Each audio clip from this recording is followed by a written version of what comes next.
I work at a CVS open 24 hours a day. I've been working at this location for 3 years now, and I'm one of the higher-ups. I agreed to take on the overnight shifts because I believe it helps my chances of getting another promotion, and I like to be on my boss's good side. There would only be one employee working the 12 a.m. to 8 a.m. shift, as that's all that's really needed. Once the pharmacy opens at 9 a.m., that's when business usually picks up. The 2 employees before me left after I was set up. At my hours, so few customers come in that my job varies from cash register to simply stock working. The beeper at the front door that would go off would alert me when a customer would enter, so I'd know when to go back to the register and wait.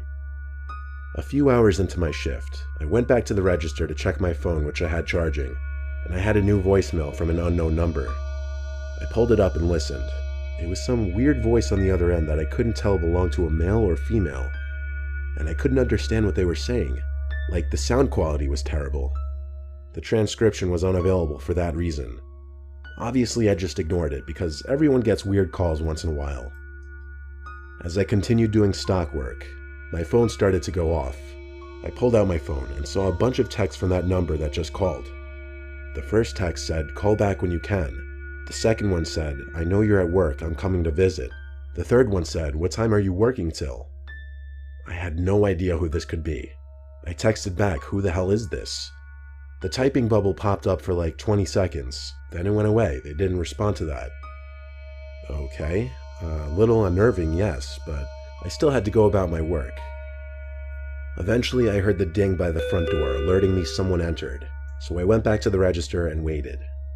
I didn't see anyone walking around though, and I waited there for quite a while actually.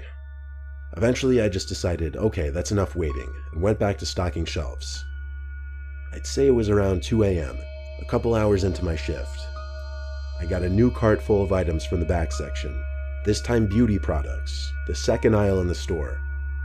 I brought the cart over there and noticed a woman in the corner of the next aisle over, the first aisle. I stepped into that aisle and looked down, asking if she needed any help. She was looking down at one of the products in the corner. She didn't acknowledge me. Didn't know if she heard me or not, but I just felt awkward, so I left her alone. I walked back to the register just to wait there for her to finish up, and then I started getting more texts from that number. I was basically getting spammed with random messages that made no sense, except one that said, "I'm here." So I said screw it and I called the number. I heard a ringing sound coming from inside the store, and my heart started beating twice as fast. I felt a heavy feeling in my throat. I canceled the call, and the ringing stopped. I brought myself to walk over to that last aisle again, where the ringing was coming from. That woman was still there in that corner. I yelled, "Joke's over, I'm calling the cops, whoever you are." I almost knew it had to be some girl I knew playing a prank on me. I went back around the counter because for some reason I felt safer there. I really didn't want to call the police though. Instead, I called my best friend, who picked up on the first try. I asked him to think of anyone we knew with brunette hair who had my number and would be playing a prank on me like this.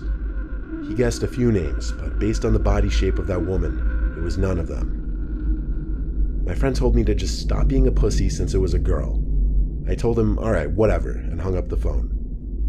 I was about to suck it up and walk over there, when I noticed her, peering half of her head from around the corner of the beauty aisle.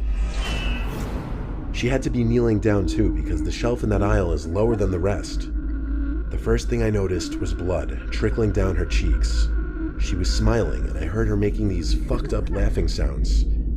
It looked like she cut the skin on her cheeks right next to her lips, and this was when I realized she wasn't our age. She looked like she was anywhere from 30 to 40. I took one step closer and I recognized her. It was this lady with serious mental issues who had DM'd me with a fake account before. And as far as I knew, she was dangerous and was supposed to be in some psychiatric center.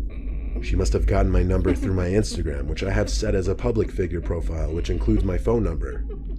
Seeing half her bloodied face peering at me, smiling, made me want to yak. I yelled at her to get away or I'd stab her. Of course, a complete bluff. I ran to one of the back aisles and hid from her, and I only sighed a breath of relief when I heard the beep of the front door go off. I went to go check if she was still there, but she wasn't. And so I called 911 and had the police take a report, showed them the CCTV footage, and warned them of her name and that she had serious mental issues. The officers were very nice and told me they'd be in the immediate area in case she returned. I blocked the number she was texting me from, and I like to think the police contacted her family.